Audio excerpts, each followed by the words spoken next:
In the last lecture, we saw how John Trumbull constructed an image of a heroic American loss at the beginning of the Revolutionary War.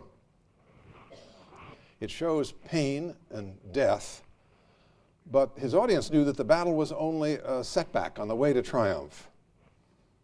Trumbull put the spotlight on the qualities of bravery and willingness to sacrifice that were going to bring victory in the end. This painting is different.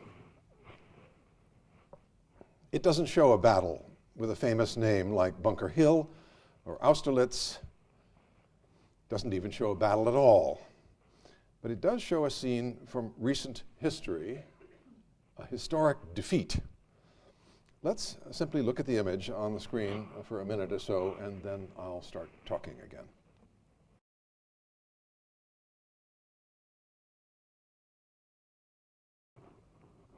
There are clumps of people in the foreground where the light falls on them and on the snow. Behind them is an undulating mass. Lower at the left, all of the people heading in that direction towards the left side. Behind them, and a little to one side, there's a man on horseback wearing a big hat. We can hardly see his face in the shadows. Everybody in the picture looks to be in poor shape or worse. A young man in a helpless pose is supported by a woman, the only woman anywhere in sight. They both lean back against a horse that's died. Next to them, a dead soldier lies with his face in the snow. We can see from his sword that he was an officer. Behind him is a man who's not in uniform, sitting, clasping his hands with an expression of wild-eyed distraction in his face. Farther back at the far right is a fire. And beyond that, a cluster of men who were bent over at some kind of work. It looks up close as though they're butchering meat, which would have to be horse meat.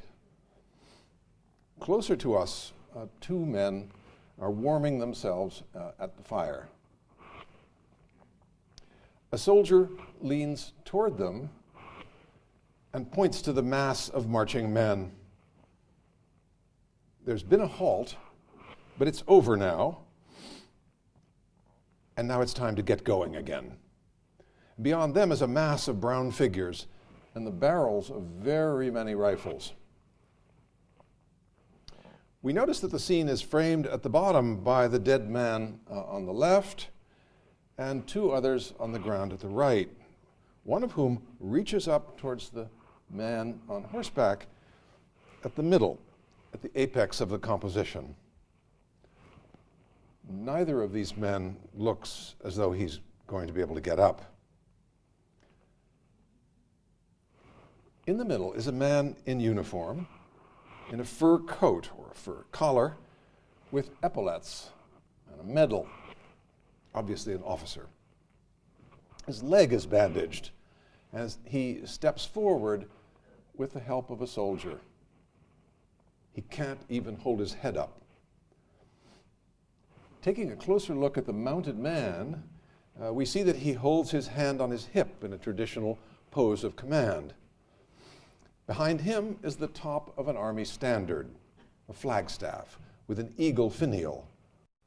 And just above it, in the haze, a faint star. The mounted man is one of the few who's not looking exhausted, but of course he's been riding, not walking. Just in front of him, another horseman can be seen slumping forward in his saddle.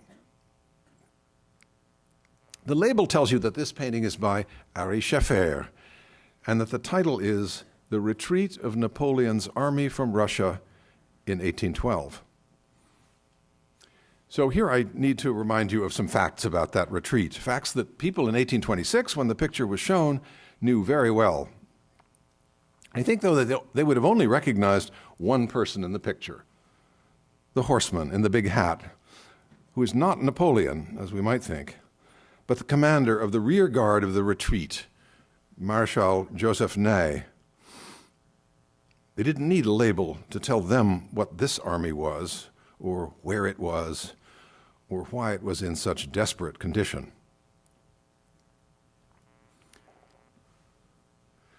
The French Empire looked like this in 1810. All the areas shown in color were part of France, or controlled by France.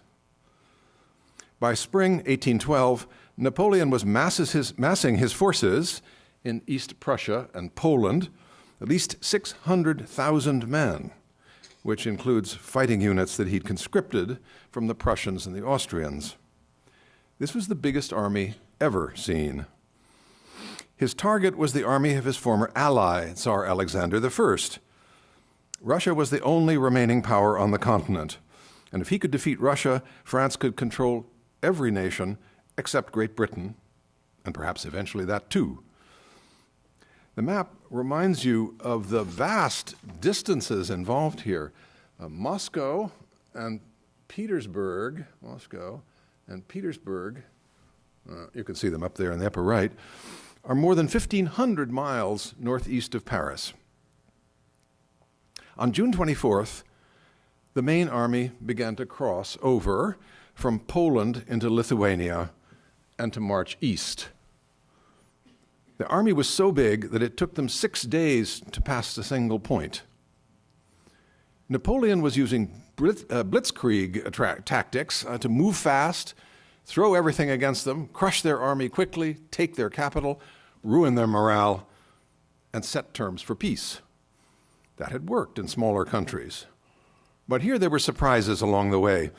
In this barren northern countryside, it was nowhere near as easy to get food and fodder, to live off the land, as it had been in the more fertile Central Europe. And there was no Russian army to crush. The Russian strategy was to retreat continuously, never stopping to engage the invaders, drawing the French farther and farther into the inhospitable interior. This went on for weeks and weeks as the hot summer wore on and on. Men and horses got steadily weaker.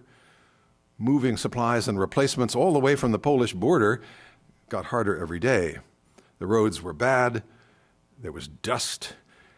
There were harassing attacks by bands of Cossacks who burned farms and villages and fields, classic scorched earth tactics.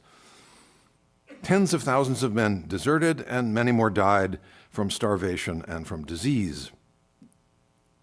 Napoleon's Grande Armée shrank by 2/3 on the way to Moscow before there was a real battle. When it came in September at Borodino, 50 miles from Moscow, the result was a tremendously bloody engagement, which nobody won. There were huge losses on both sides.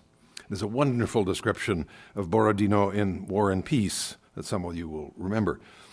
During the fighting, Marshal Ney was so inspiring that Napoleon gave him the title of Prince of Moscow. It was going to take a few years for the irony of that to become apparent. The Tsar stuck with his strategy.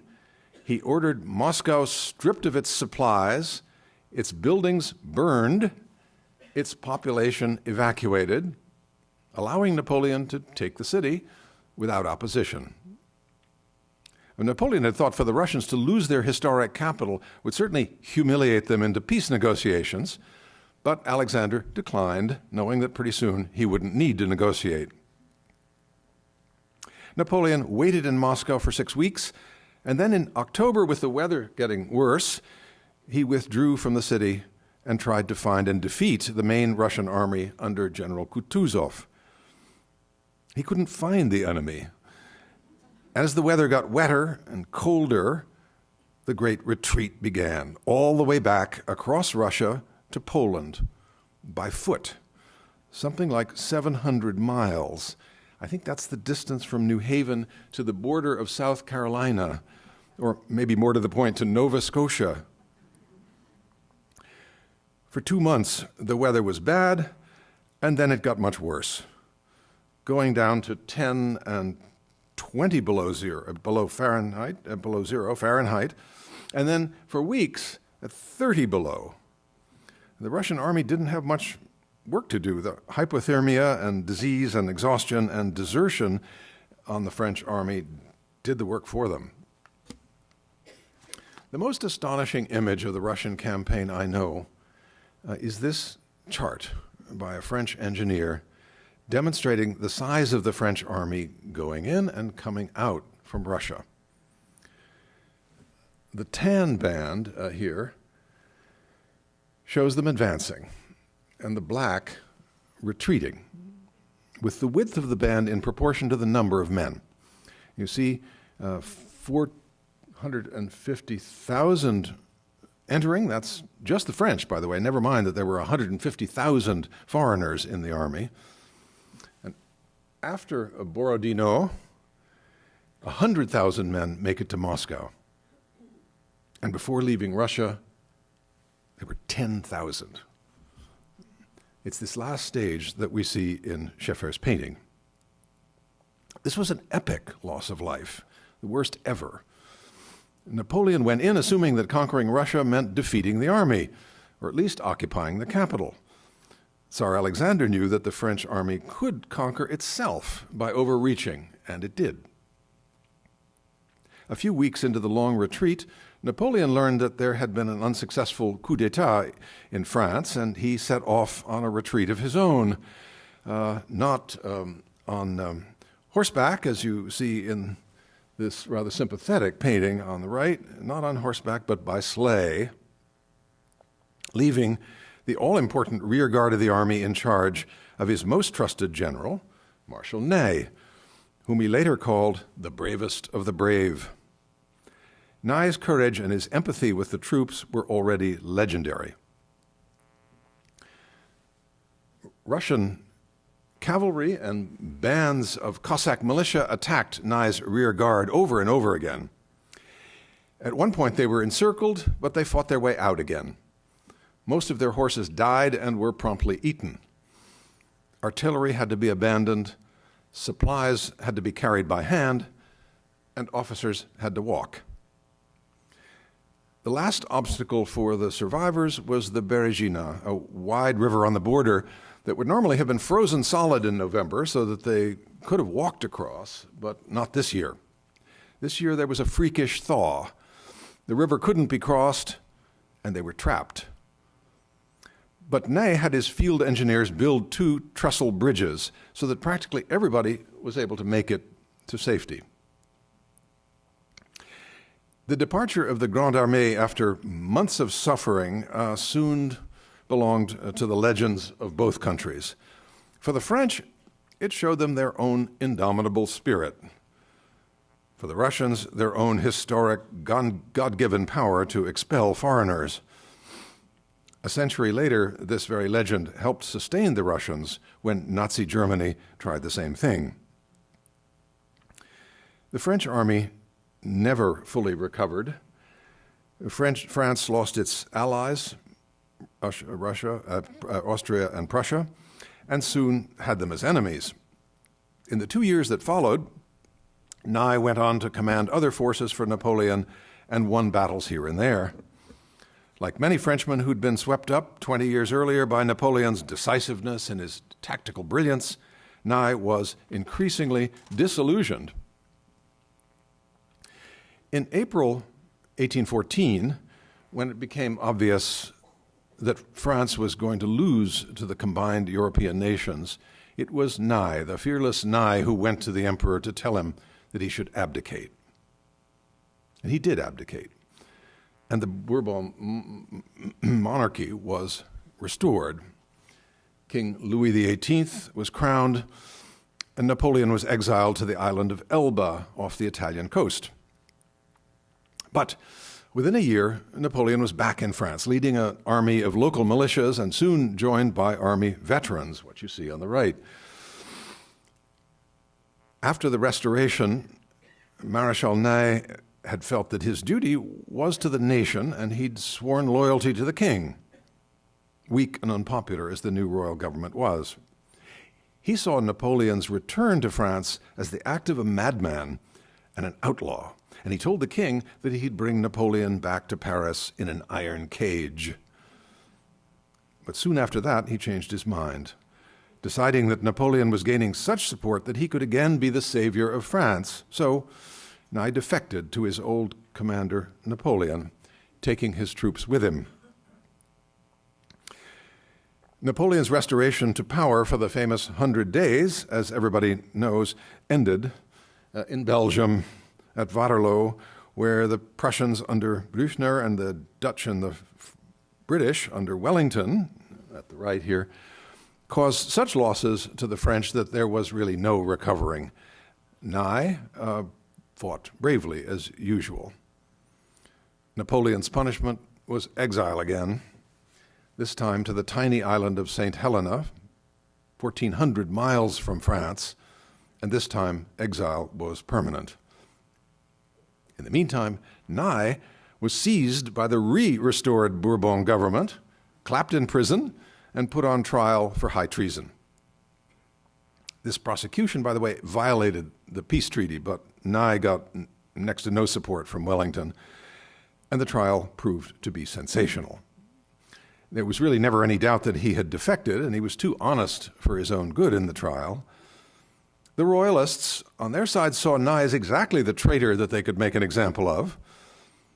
His death sentence was not so much punishment for Ney or even revenge as it was a warning to Bonaparte loyalists and anti-monarchists who might make trouble. Ney was convicted, and the next morning he was hustled before a firing squad. He was in the act of protesting his sentence when he was gunned down. A contemporary illustration shows the scene just outside the Luxembourg Palace on the lower left. Ney became a symbol of the vindictiveness of the king and his ministers. For liberals, for many people who believed in constitutional monarchy, Ney was a martyr. When a more liberal monarchy succeeded in 1830, and later when Napoleon III revived the empire under a constitution, Ney became a public hero again. The painter Gérôme, as you will hear next week, was a liberal sympathizer of the Bonapartist cause, as Ary Scheffer was, and he made an astonishing painting of the dead hero with his face down on the pavement as his killers on the left marched off. In 1848, the government made reparations for the shame of his trial and execution, which it declared were irregular. And in 1853, after the Second Empire had begun, a statue of Ney was erected near the spot where he was executed. Scheffer's painting of 1826 looks back across a dozen years and recalls the low point of the glorious French army in a humiliating defeat led by a man, Marshal Ney, who did his duty but was doomed. This is a new kind of image of war, pervaded by gloom that foretold even worse things to come. There's no glory anywhere in sight. The picture acknowledges Ney's leadership in the darkest hour, and it signals Scheffer's political sympathies and those of his circle of friends. We'll come back to the painting, but first, who exactly was Ary Scheffer, you may be thinking. For the moment, I'll call him Ary Scheffer because he was Dutch. He was born in 1795 in Dordrecht, the Dutch river city that you see in the wonderful painting by Turner across the street in the British Art Center. Scheffer became the most famous native of Dordrecht, but his fame peaked in the 19th century, and today not so many people know about him who aren't actually from Dordrecht themselves. One of the main public squares in Dordrecht is the Scheffersplein, where you can have coffee next to his statue, and there are other reminders, too, all over the city. In 1795, the year Scheffer was born, the Netherlands became the Batavian Republic, having converted to liberty, equality, and fraternity, and having become a client state of revolutionary France. Scheffer was trained in Amsterdam and moved to Paris with his mother at the age of 16. He came from a family of artists and political liberals, so it's no surprise that he'd go to France and try his hand in the big time. He worked in the busy studio of Pierre Guérin, who continued the tradition of Jacques-Louis David here on the right, the leading practitioner of large-scale history painting, who got many commissions from the government. Guérin was terrifically successful, having turned from the severe public dramas drawn like David's, drawn from Roman history, and instead painted stories like the one on the left that he dreamed up himself, like an imaginary man called Marcus Sextus, who returns home after a long exile to find his wife dead. This was a domestic tragedy meant to touch the hearts of the nobles who'd emigrated during the Revolution and were now returning to France under the new monarchy. Guérin also painted erotic mythologies in a more ingratiating and slick style that had particular appeal for the Empress Josephine and the Napoleon's court. Scheffer wasted no time in his career building. In 1812, the year that the Grande Armée set off for Moscow, Scheffer began to exhibit at the annual salons, trying out various subjects and styles, using familiar neoclassical formulas and applying them to medieval and modern French history. There were heroic stories to be told from the French Middle Ages. They were the 6 brave citizens of Calais, here on the left, sacrificing themselves as hostages during the English siege of 1342. This is a very large painting of the burghers of Calais, better known from the sculptural group of Rodin of 1889. I have to show you a terrible slide because the picture is in the Palais Bourbon, the French lower house, but surely was intended as an explicit lesson addressed to people in authority. Scheffer got a medal at the Salon of 1817 for the picture on the right, the death of Louis IX, who was an ancestor of the recently restored Bourbon King Louis XVIII. Louis IX was not just saintly, he was actually a saint. He was canonized in 1297. So the painting has a clear political intention, to remind its audience of the sanctity of the royal line from which their new Catholic ruler was descended. Scheffer's skill at painting medieval virtue, and probably his social skills too, got him the job of teaching drawing to the children of Louis Philippe, the Duke of Orleans, who would soon be coming to power in the decade or so and improving Scheffer's fortunes even more. Here is Scheffer's self-portrait in 1830, full of confidence, and his portrait of his best-known pupil, Marie, the Princess of Orleans, at the right, who became a very accomplished sculptor before she died young. The portrait has this sort of boneless, svelte physique that had been made popular by Ingres, but also a genuine ascetic purity that became part of the Scheffer stock in trade. Scheffer is mostly known today for history paintings, taken from literature and depicting scenes of anguished love and despair. The most famous is this one on the left in the Inferno of Dante. Paolo Malatesta and Francesca de Rimini were lovers who took literature to heart. Reading the story of Lancelot and Guinevere led them into adultery, and her husband murdered them both. Dante finds their ghosts in the second circle of hell, floating through the air, forever pursuing each other in utter futility. This was an enormously popular picture. Goethe's Faust provided Scheffer with many of his best-known subjects, like the scene of Walpurgisnacht, where Mephistopheles here makes the guilty Faust watch the apparition of his illicit lover Gretchen, wandering distraught, carrying their drowned baby. Well, I managed to get this far without once mentioning the words romantic or romanticism, but you already recognize the pattern in Scheffer's choices of subject matter. He shares the early 19th century taste for scenes of the uncanny, of the irrational, of tormented love, and of the doomed, all part of a great shift of interest in literature and art and music, away from the rational, sort of impersonal confidence of the Enlightenment towards, you could say, the dark side, where inexplicable and terrible things happen, often from no fault of the victims. Scheffer's scene of the retreat in Russia is a product of this great shift. The painting is an admission of abject defeat.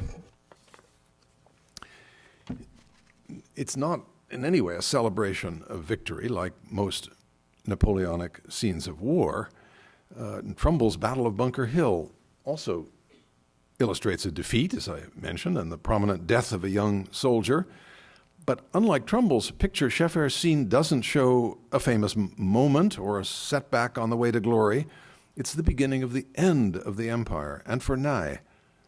And everybody who looked at it knew that. Scheffer's meditation on this side of war was encouraged by his friendship with his friend from the Guérin studio, the slightly older Theodore Géricault. Like Scheffer, Géricault showed his first painting at the Salon of 1812, this life-size picture of a swashbuckling cavalry officer charging forward, twisting to look back. He makes about as dynamic an image of glory in war as you could get. It's not a commissioned portrait. It was evidently painted on spec. The real turn in the road came 2 years later, after the defeat in Russia and Napoleon's abdication in 1814. That's when Géricault showed a second full-length painting at the Salon, right next to the earlier one. And this was a very new kind of image. The officer is wounded, dismounted, moving down a slope away from the battle, out of action. It's about defeat, about isolation, literally decline. And it's painted with broad, heavy, opaque strokes that are nothing like the dashing brushwork of the horseman of a couple of years earlier. 5 years later, again without being commissioned to do so, Géricault exhibited the most horrific scene ever presented at the Salon, the raft of the Medusa, which is 24 feet wide. I'm showing you first an image by the contemporary German photographer Thomas Struth, just to demonstrate the scale. It presents an event of 3 years earlier, when crew members of a French Navy frigate called Medusa were abandoned on an improvised raft after the ship went aground. After 2 weeks of starvation, dehydration, cannibalism even, 15 survived out of the 147 people on the raft. The story was known to everybody, and it caused a political scandal. The shipwreck was blamed on the incompetence of the captain, who was a member of the nobility. The painting was taken as an accusation of the Bourbon government. But in just 5 years, it was bought for the state. Géricault put great effort into imagining the scene and studying the poses and expression. He gave it a kind of Michelangelo-like grandeur, but also a minute accuracy, going to the extreme of getting medical students to let him paint body parts that had been dissected.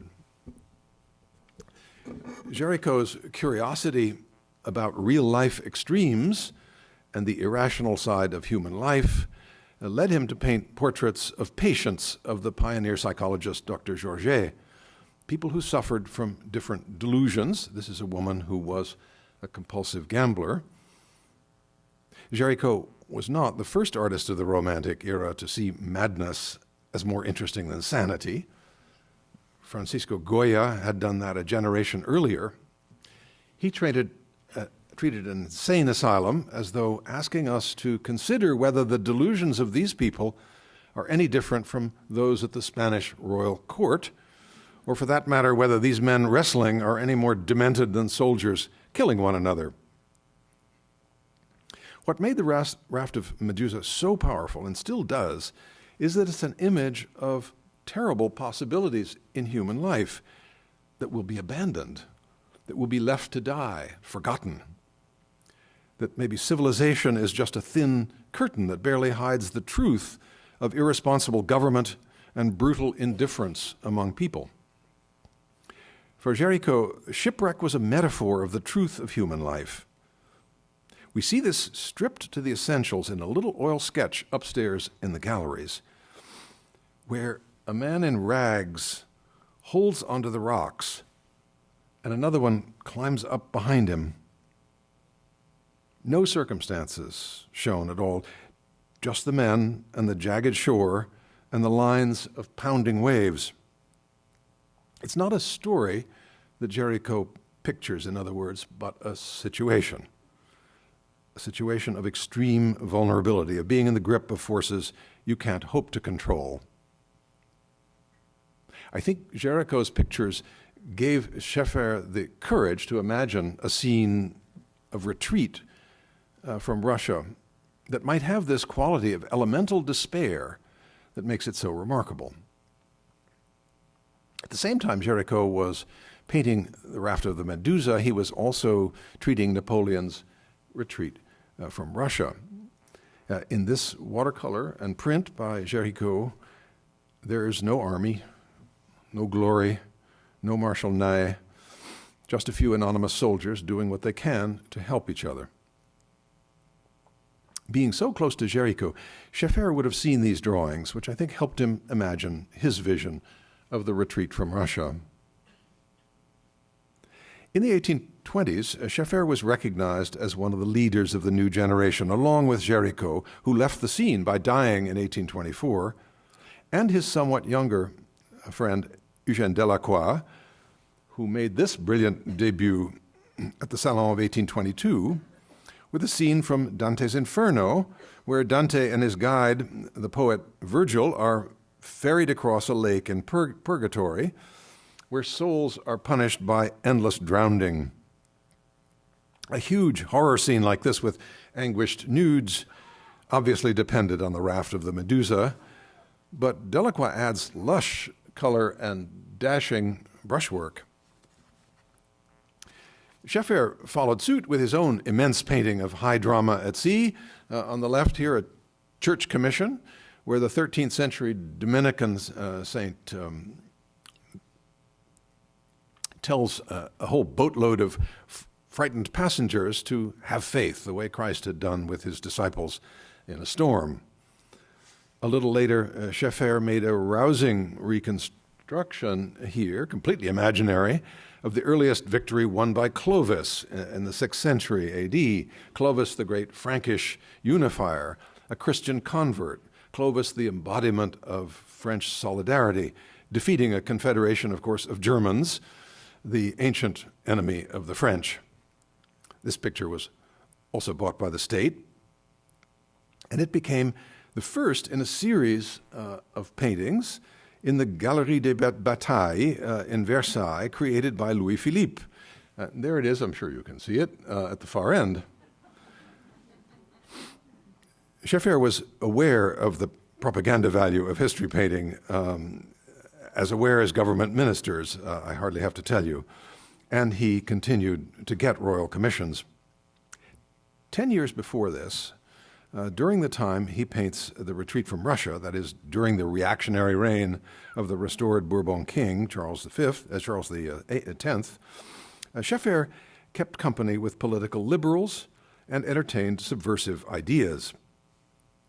He planned a painting of La Marseillaise on the left, the anthem of the revolution, a song that was banned under the king. Scheffer made sketches for it here, but never carried it out. And in 1830, when a new, more liberal regime came in, Scheffer was trumped forever by Delacroix's famous and brilliant picture, which combines realistic contemporary people with the indelible allegorical figure of liberty. Scheffer, in general, is a moderate painter. Neither radical, romantic, like Géricault, nor a conservative classicist like Ingres. Instead, he followed what in politics was called le juste milieu, the middle way. But there are exceptions, and his retreat from Russia, I think, is a genuinely radical image of war. To see what Napoleonic audiences were accustomed to, though, we need to look around. Painting Napoleon's exploits was an industry. For 20 years, from his rise to power until Waterloo, a whole platoon of artists made a living painting scenes of war, commissioned to glorify the emperor and the regime. He's almost always there as the victor. Many of you have trudged gamely through Versailles, getting more than enough of this kind of painting. The greatest propaganda, of course, had been David on the right. Here, Napoleon crossing the Alps by David, not on a mule, which he actually did, but in his own words, calm, on a fiery horse.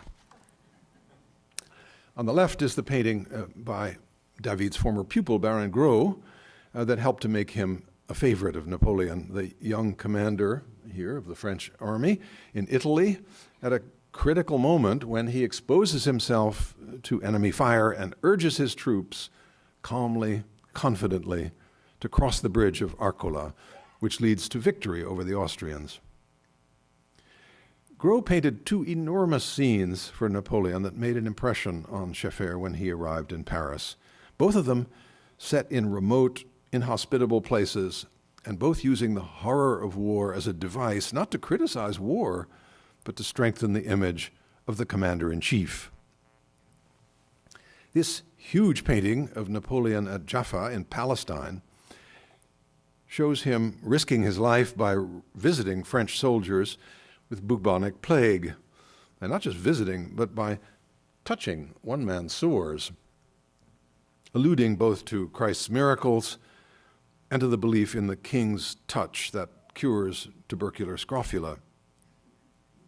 Napoleon is shown, in other words, as healer, courageous, loving, and quasi-divine.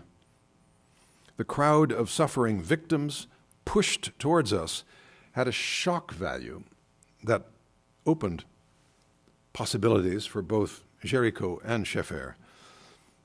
As a history painting, it's as nakedly propagandistic as anything of the entire era. Napoleon had failed in his bloody campaign to move north from Egypt and capture Palestine from the Turks. That's what he was doing in Jaffa.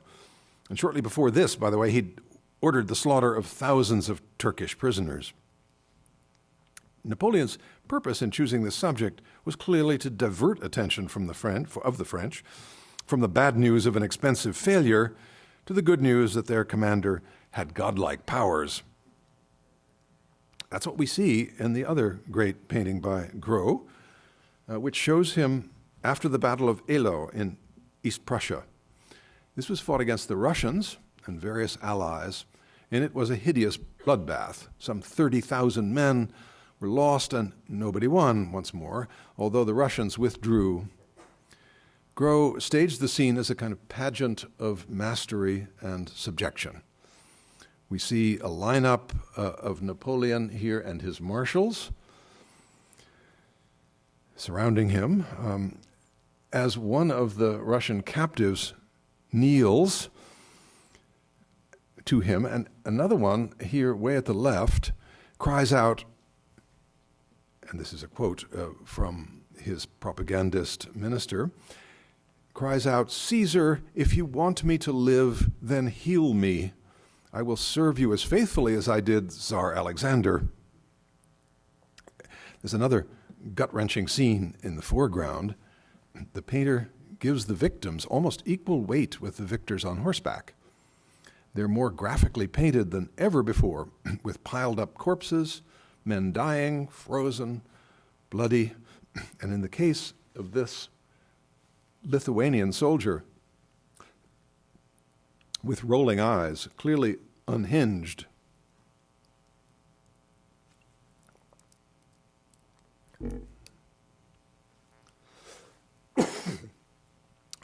That soldier at the top is being held by a French soldier.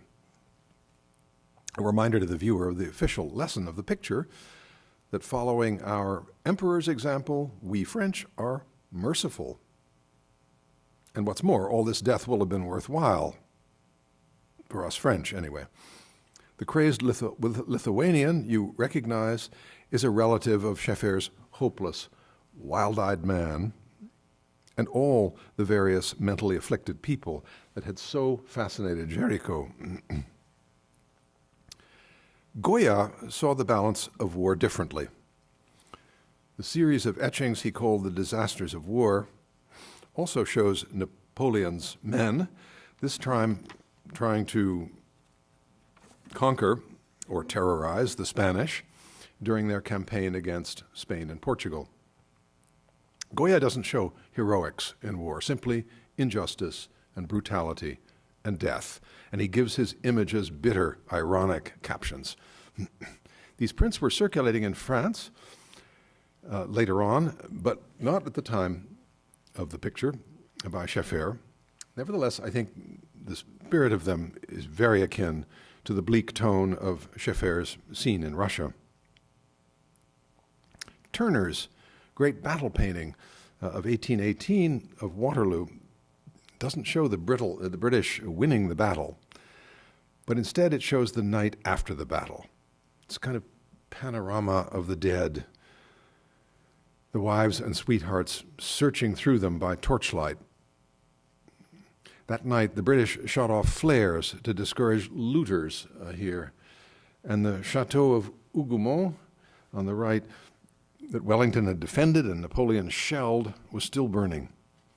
All this gives a kind of apocalyptic flavor to the picture, as though this faceless tangle of humans were revealing some ultimate truth about warfare. This is Napoleon's final defeat as expressed by a single soldier. It's a small picture by Horace Vernet, a painter you saw chronicling Napoleon's victories earlier. The French soldier leans on a spade that he's been using to bury the dead. At the right, there's a still life of useless equipment. And in the soil, a cannon and the imperial eagle of an army standard and a bit of the tricolor flag. It's the end. But in the background, there's a suggestion that the golden sun and the cross on the hill promise something new and better for the future. In Scheffer's picture, there is no golden sun and no bright future. No consolation at all. What we see is a situation, rather than an action, the plight of anonymous people in the condition of defeat. This is the subject, not incidentally, or coincidentally, of a great and familiar picture painted just 2 years earlier by Scheffer's contemporary Delacroix that shows a scene from another war, the Greek War of Independence from the Ottoman Turks that began in 1821. Greece had been part of the Ottoman Empire since the 15th century, and by March 1822, the Greek revolt had spread to the Aegean island of Chios, and it was put down by a huge invasion of Turks who killed about 20,000 Greek civilians and exiled 20,000 more. In Europe, there was very little sympathy for the Turks, but there also wasn't much official recognition of the genocide going on. Europeans learned about the war mainly from the newspapers, and the reaction was something like the reaction to the Spanish Civil War in the 1930s. Writers and intellectuals traveled in small numbers to Greece and volunteered, and others raised money for the victims. This painting and Scheffer's painting of the retreat from Russia that we have at Yale here were both shown in Paris at the benefit exhibition for Greeks held in that year in 1826. Many of the works in that show depicted victimhood in one form or another. Delacroix got a first-hand report from a French officer about the massacres at Chios, but everything else in the picture is his own invention. It's based, of course, on the pictures by Gros and Jericho that we've just seen with their foreground friezes of victims. It's also enormous like them. But Delacroix paints these people's flesh and costumes much more vividly than anybody had. And it's composed differently in a vertical format, suggesting that it may have been sliced off at the sides and implying that what we're seeing is just part of a much wider panorama of suffering that would go on and on. By the way, Scheffer didn't exhibit a Greek scene in the benefit exhibition, but he did paint several of those, like this picture on the left of Greek women holed up in a cave and praying for deliverance. The most sensational of these, though, on the right, hangs in the Louvre with the Delacroix in the same gallery, and shows an incident of some 20 years earlier when the people of Sully on the Adriatic coast had broken away from the Ottoman Empire using weapons supplied by the French and the Russians.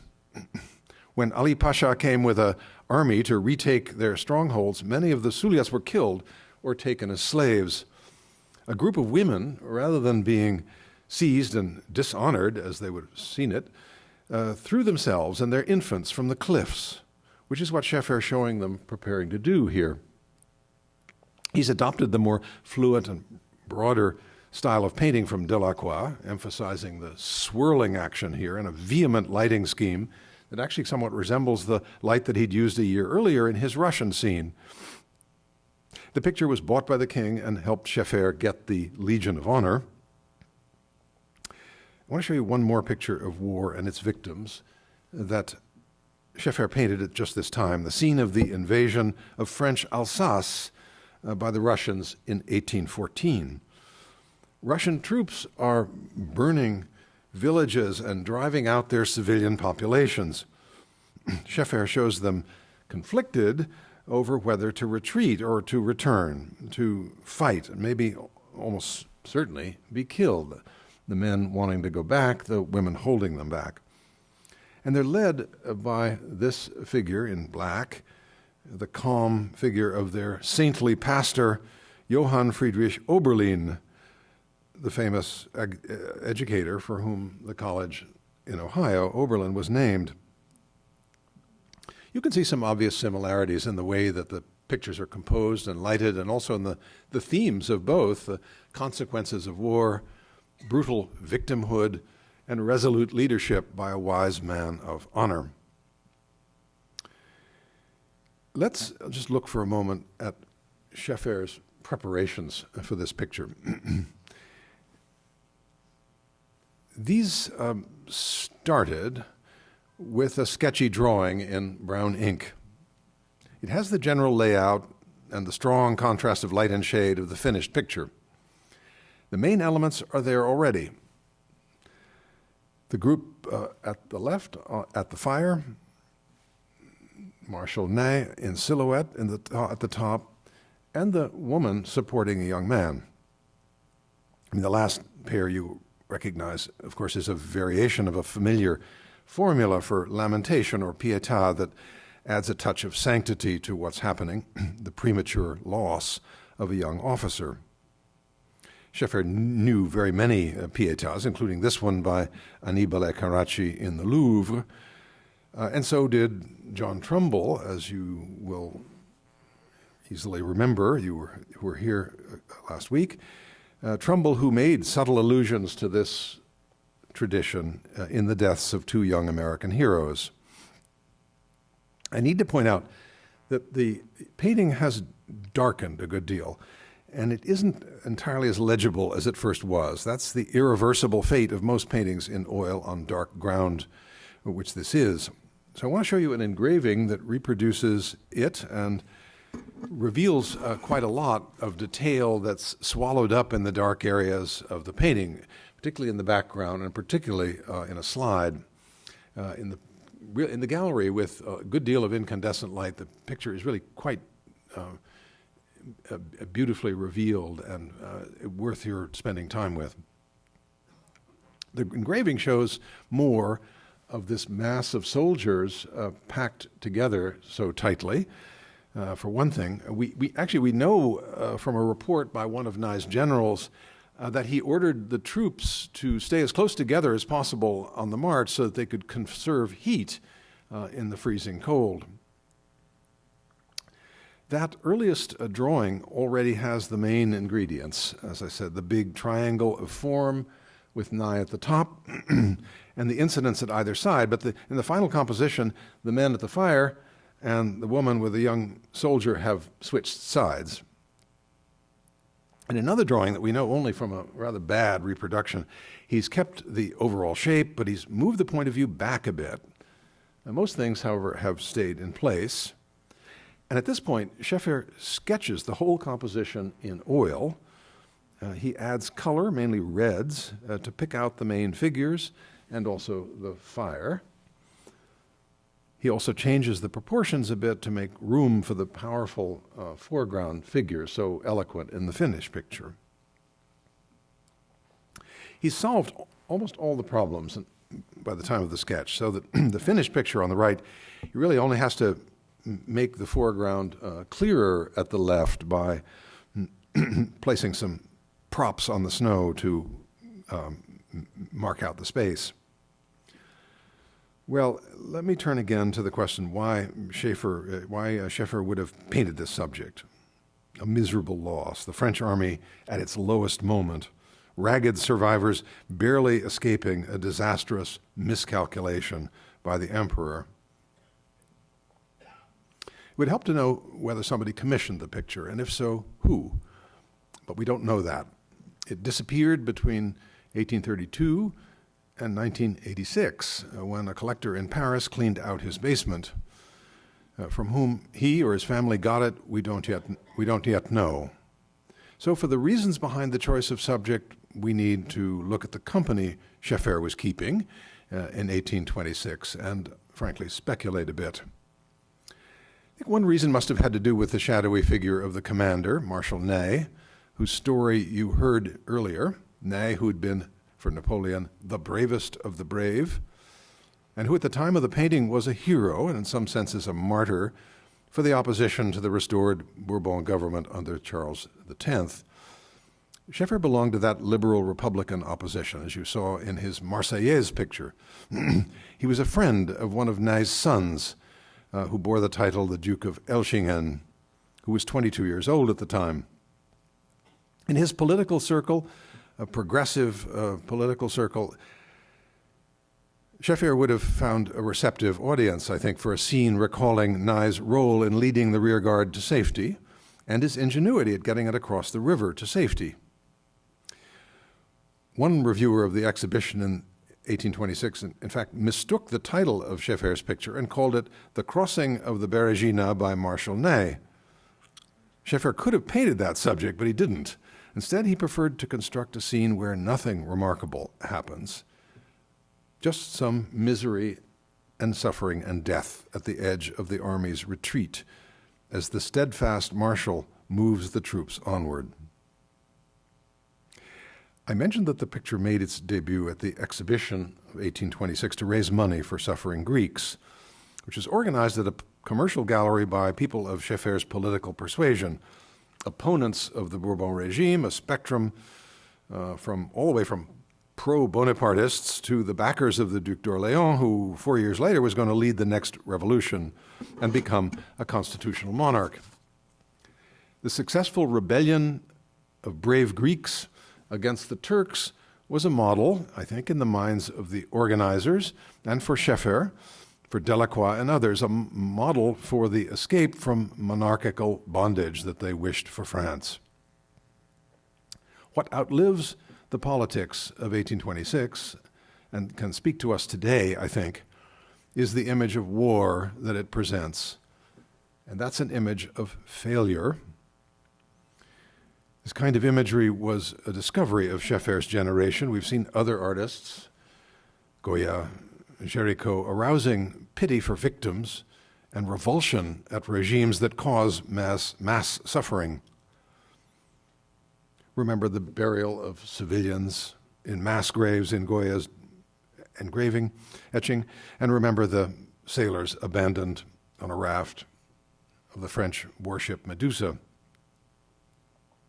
Scheffer shows consequences of French hubris in trying to conquer Russia, wholesale suffering and death for people who had no say in military strategy and indeed nothing to gain from it. The victims were French soldiers, their allies, Russian soldiers, Russian civilians, hundreds of thousands of victims, young and old, notable officers, nobles, peasant conscripts.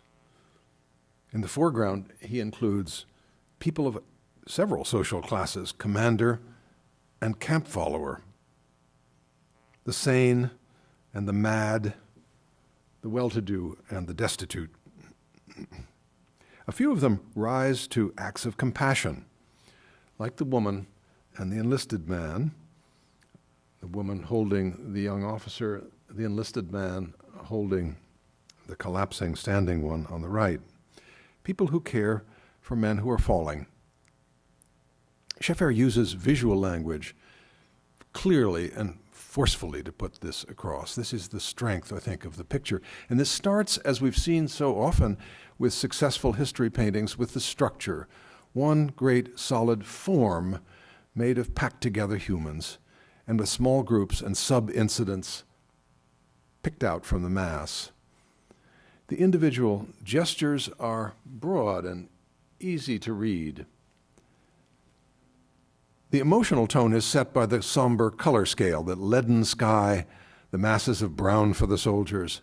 In fact, there was criticism for this in 1826. Some thought it was simply too somber, too lacking in variety. I think Scheffer's strength was to insist on this gloom for expressive purposes. And not just the gloom, but also the brushwork suits the subject. Rough, broken paint surfaces for the ragged costumes, and even for the faces.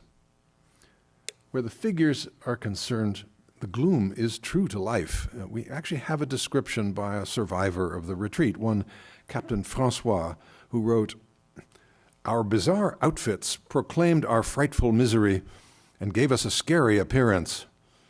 Our faces were darkened with thick pine smoke and covered with dirt from our bivouacs. We had yellowish skin, eyes hollow and dull, hair greasy and messy, long beards tipped by innumerable little icicles from our running noses." As I said earlier, what Scheffer paints is not an actual historical event, but something else, something distinctly modern, an invented situation, a situation intended for the audience to ponder, one that implies a choice that we humans in general face in our lives at some point between continuing in a mindless herd movement or defection. And both choices are risky. There's a marvelous picture here in the gallery, painted 30 years later by Gustave Courbet, that operates in something of the same way. Courbet dispenses with the usual apparatus of hunting scenes and shows a man on horse in winter who's been tracking a wounded animal. He stops, unable or unwilling to go farther. We read this in the body language of both the rider and his horse. There's no story. There's just this, the condition of exhaustion in a bleak landscape at the end of whatever futile pursuit brought them there. Scheffer, I think, certainly wanted us to see his picture as a statement about this terrible failure of a campaign that overreached. It's also a statement about Marshal Ney, his steadfast loyalty to the absent emperor and to his own troops. The knife twists with our knowledge that Ney will have no reward but will be a victim himself, while the emperor lives on. I suggest that the artist intended the picture as a kind of meditation on injustice. And beyond that, he may well have wanted us, long after, to consider the price of aggression, of war, of conquest, and of empire. In Scheffer's painting, no one succeeds, no one gains anything, everybody loses. His audience and we may be wiser for observing that. The next lecture is about a painting in the Yale Center for British Art that shows a mighty king about to meet his downfall, predicted by a great prophet and staged with wonderful extravagance by the English painter John Martin. So please join us then. Thank you.